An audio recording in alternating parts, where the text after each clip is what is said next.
warahmatullahi wabarakatuh. Selamat pagi anak-anak. Bagaimana kabarnya hari ini? Semoga sehat selalu dan tetap semangat belajar di rumah ya. Baiklah anak-anak, hari ini kita masuk di tema 2, subtema 3. Jadi anak-anak, kita langsung saja masuk di pembelajaran 3. Ibu akan menjelaskan dari pembelajaran 3 sampai pembelajaran 6. Jadi anak-anak buka LKS-nya halaman 98 ya, pembelajaran 3. Menjaga kelestarian tumbuhan. Nah anak-anak, dari pembelajaran sebelumnya, Ibu rasa Ananda semua sudah pernah dapat soal tentang bagaimana cara merawat tumbuhan, bagaimana cara merawat kelestarian, menjaga kelestarian tumbuhan ya. Nah, jadi di sini kita tinggal mengulang saja, yaitu tumbuhan merupakan suatu sumber kehidupan yang berada di sekitar kita. Bagi bagian tumbuhan yaitu akar, daun, batang, buah, dan biji. Fungsi dari bagian tubuh tumbuhan itu bermacam-macam dan sangat berguna bagi tumbuhan itu maupun makhluk hidup yang lain. Akar pada tumbuhan berguna untuk mencari air dan membuat tumbuhan berdiri kokoh. Daun pada tumbuhan berguna untuk proses fotosintesis dan masih banyak organ lainnya. Banyak tumbuhan yang sengaja dihilangkan dengan tujuan tertentu, misalnya untuk membuka lahan pertanian baru, untuk pabrik, perumahan, dan lain-lain. Oleh karena pentingnya fungsi tumbuhan hijau, maka kita harus menyayangi dan merawat tumbuhan yang ada di sekitar kita dengan baik. Kita dapat menjaga kelestarian tumbuhan dengan usaha-usaha seperti berikut. Yang pertama, tidak menebang pohon sembarangan. Yang kedua, melakukan tebang pilih, artinya menebang dengan memilih ukuran dan usia tumbuhan. 3. Penanaman kembali tanaman yang telah dimanfaatkan atau peremajaan tanaman. Yang 4. Pemeliharaan tanaman dengan benar. Ya anak-anak, jadi kita tidak boleh menebang pohon sembarangan ya. Jadi kita harus melakukan tebang pilih sebelum menebang pohon. Dan setelah menebang pohon, yaitu kita harus menanam kembali tanaman ya, agar kita tetap menjaga kelestarian tumbuhan itu sendiri. Oke anak-anak, jadi di sini ada pertanyaannya ya, mudah sekali kita jawab karena sudah jelas di sini ya, dari pendalaman materinya. Mengapa kita harus merawat tanaman? Sebutkan tumbuhan yang dapat digunakan untuk pangan. Sebutkan usaha-usaha yang dapat kita lakukan untuk menjaga kelestarian tumbuhan. Nah, jadi anak-anak, menurut kalian mengapa kita harus merawat tanaman? Ya, karena tanaman atau tumbuhan merupakan suatu sumber kehidupan yang berada di sekitar kita. Ya, jadi anak-anak, pohon adalah salah satu sumber kehidupan dan oksigen ya anak-anak. Jadi kita sangat perlu merawat tanaman dengan baik. Dan di sini sudah ada ya penjelasannya, kita dapat menjaga kelestarian tumbuhan dengan usaha-usaha berikut ini, nomor 1 sampai 4 ya anak-anak. Kita lanjut di muatan SBDP ya. Motif apakah pada gambar tersebut? Gambar tersebut merupakan hiasan dekoratif motif tumbuhan. Dapatkah kamu menggambar hiasan dekoratif seperti gambar? Nah, anak-anak, di pembelajaran sebelumnya juga, di tema sebelumnya juga kita sudah pernah belajar gambar dekoratif ya. Nah, di sini kita tinggal mengulang saja materinya, anak-anak. Ibu juga sudah pernah memberikan tugas tentang menggambar dekoratif. Oke, kita lanjutkan saja ya, anak-anak. Kita lanjut di pembelajaran 4. Apa tugas sehari-harimu di rumah? Ceritakan kegiatan sehari-hari yang kamu lakukan di rumah. Ceritakan pula bagaimana perasaanmu saat melakukan tugas. Tuliskan ceritamu pada buku tugasmu. Jadi kira-kira apa tugas sehari-hari kalian di rumah? ya. Jadi ceritakan kegiatan sehari-hari kamu yang kamu lakukan di rumah. Misalnya pada saat bangun tidur, kamu merapikan tempat tidur, gosok gigi, mandi, sarapan, membersihkan rumah, membantu ibu dan sebagainya, ya anak-anak. Nah, jadi setiap anggota keluarga di rumah itu mempunyai hak dan kewajiban sesuai dengan perannya masing-masing. Jadi ayah berperan sebagai kepala keluarga, ibu berperan sebagai pendamping kepala keluarga, anak berperan sebagai anggota keluarga. Jadi kewajiban ayah bekerja mencari nafkah, kewajiban ibu mengurus rumah tangga dan anak, kewajiban anak belajar dan membantu orang tua. Nah, jadi anak-anak kalian di rumah jangan malas ya. Kalau disuruh sama orang tua itu harus cepat dilaksanakan. Ya, baiklah anak-anak, kita lanjutkan di pendalaman materi muatan bahasa Indonesia halaman 101. Tujuan dari wawancara adalah untuk memperoleh informasi yang tepat dari narasumber yang terpercaya. Wawancara dilakukan dengan cara penyampaian sejumlah pertanyaan dari pewawancara kepada narasumber. Wawancara memiliki beberapa tahapan. Adapun tahap-tahap wawancara yang diantaranya sebagai berikut. 1. Menentukan maksud atau tujuan wawancara, topik wawancara. Menentukan informasi yang akan dikumpulkan atau didata. Memilih instansi atau orang-orang yang akan dijadikan sebagai narasumber yang dapat memberikan informasi, keterangan, atau data yang diperlukan. 4. Menghubungi narasumber sebelum wawancara, dilaksanakan sekaligus merundingkan dengan mereka hal-hal yang berkaitan dengan teknik pelaksanaan wawancara, misalnya mengenai waktu, tempat, dan sebagainya. 5. Menyusun daftar pertanyaan yang akan digunakan dalam pelaksanaan wawancara. Daftar pertanyaan yang diajukan mengandung unsur 5W tambah 1H. Nah, anak-anak, apakah kalian pernah mendengar kata 5W tambah 1H itu apa? Nah, jadi 5W tambah 1H itu adalah bahasa Inggris ya anak-anak. Maksudnya itu 5W tambah 1H itu maksudnya tambah 1H 1 2 3 4 5 5W tambah 1 itu jadi what, where, when, who, why. Nah, ditambah 6 hanya, yaitu diambil dari kata how. Nah, apa artinya ini? Nah, sini sudah jelas ya. 5W tambah 1H yaitu apa? Berarti what, apa, where, di mana, when, kapan, who, siapa, why, mengapa, how, bagaimana. Nah, jadi anak-anak, ini adalah maksudnya dari 5W tambah 1H.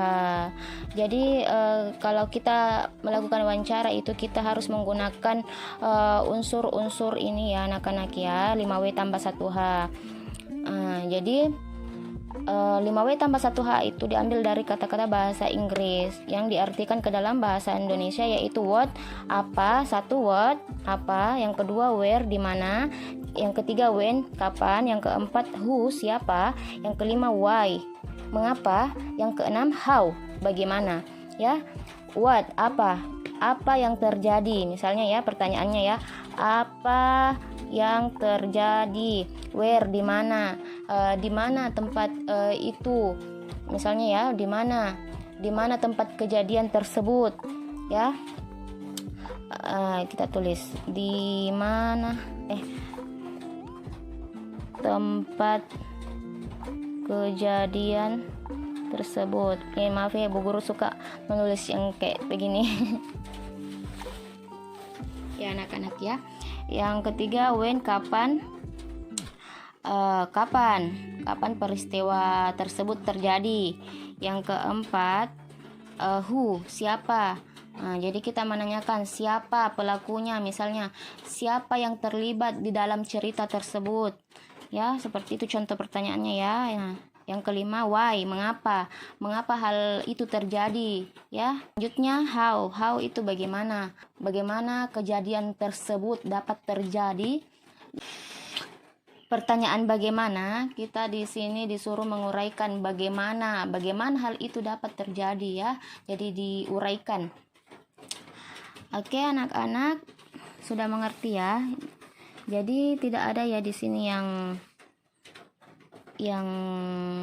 membingungkan ya, anak-anak semua jelas ya. Dari nomor 1 sampai nomor 5. Ibu jelaskan ini saja karena Ibu rasa anak-anak baru mendapatkan atau baru mendengar apa itu 5W tambah 1H. Ya, anak-anak. Jadi kalau disuruh nanti membuat tugas wawancara ya, menggunakan ini yang tadi 5W tambah 1H. Yang ini apa, dimana, kapan, siapa, mengapa, dan bagaimana. Ke pembelajaran 5. Adapun hal yang perlu disampaikan sebelum melakukan wawancara. Berikut beberapa hal yang perlu dipersiapkan sebelum wawancara dengan narasumber. Pertama, penguasaan materi berkenaan dengan tema dan poin-poin permasalahan penting yang akan ditanyakan. Mempersiapkan pertanyaan-pertanyaan berkenaan dengan informasi yang diperlukan. Yang ketiga, mempersiapkan diri secara mental untuk mengantisipasi hal-hal yang tidak diinginkan. Yang keempat, mempersiapkan peralatan yang diperlukan untuk berwawancara, misalnya alat rekam atau alat tulis. Biasa kalian lihat di televisi anak-anak, orang melakukan wawancara. Nah, biasa menuliskan dulu poin-poin pentingnya atau permasalahan yang ingin ditanyakan. Kemudian mempersiapkan pertanyaan-pertanyaannya. Kemudian mempersiapkan diri secara mental untuk mengantisipasi hal yang tidak diinginkan. Ya, mempersiapkan peralatan yang diperlukan untuk berwawancara. Nah, jadi biasa orang kalau mau mewawancarai seseorang atau narasumber itu mempersiapkan hal-hal ini, ya. Tidak lupa pula membawa alat-alat untuk mendukung wawancara tersebut, yaitu misalnya alat rekam ya. Jadi biasa kita lihat orang yang mewawancarai membawa alat perekam seperti handphone dan sebagainya. Alat tulis juga penting untuk mencatat pokok-pokok yang disampaikan narasumber. Ya, anak-anak mengerti jelas ya. Selanjutnya di halaman 103.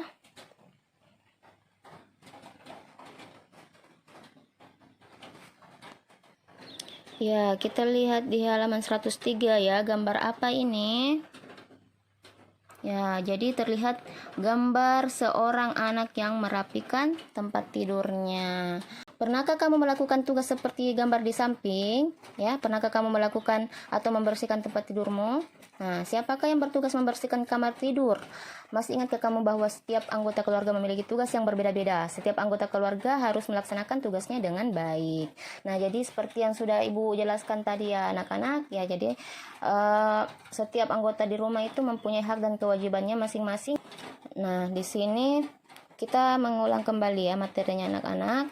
Di sini sudah ada terbagi-bagi tugasnya ayah, ibu, dan anak.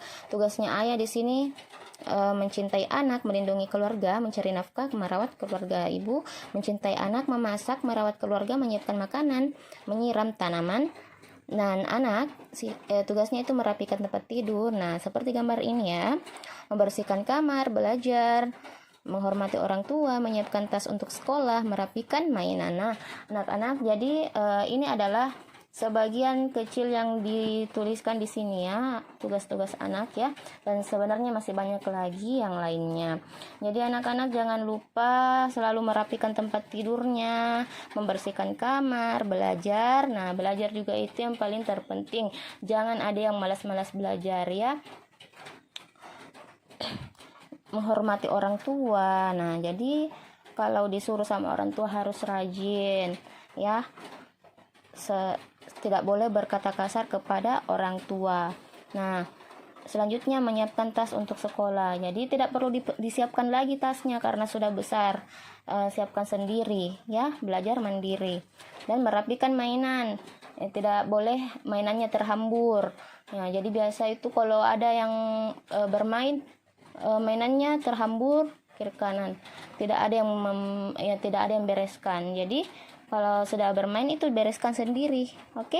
Pengalamanmu melaksanakan tugas di rumah. Tuliskan ceritamu pada buku tugasmu ya. Jadi anak-anak kalian bisa menceritakan pengalaman sesuai pengalaman kalian di rumah ya. Kita lanjut saja di pendalaman materi muatan matematika. Leni gemar makan buah pisang karena buah pisang dapat menyehatkan badan. Hari ini ibu membelikan buah pisang. Leni mengambil dua yang panjangnya berbeda. Sebelum memakannya, Leni akan mengukur pisang tersebut dengan menggunakan garis bilangan. Amatilah gambar berikut. Panjang buah pisang pertama adalah 4.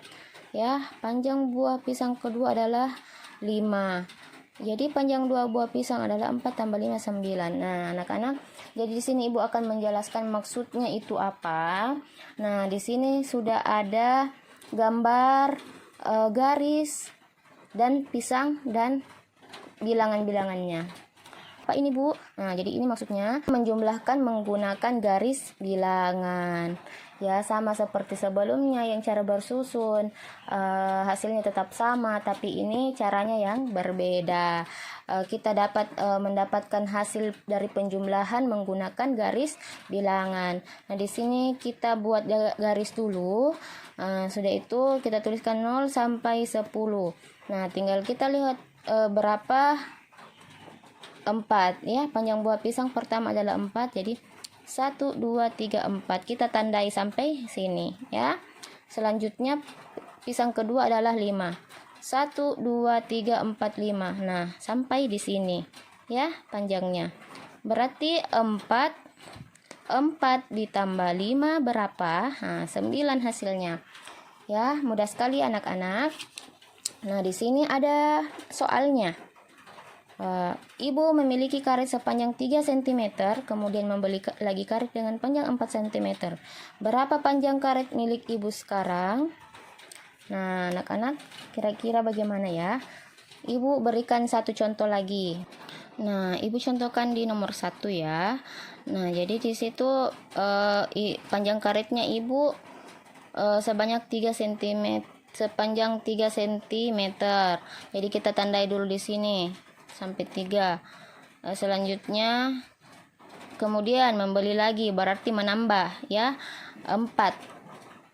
1 2 3 4. Nah, jadi 3 ditambah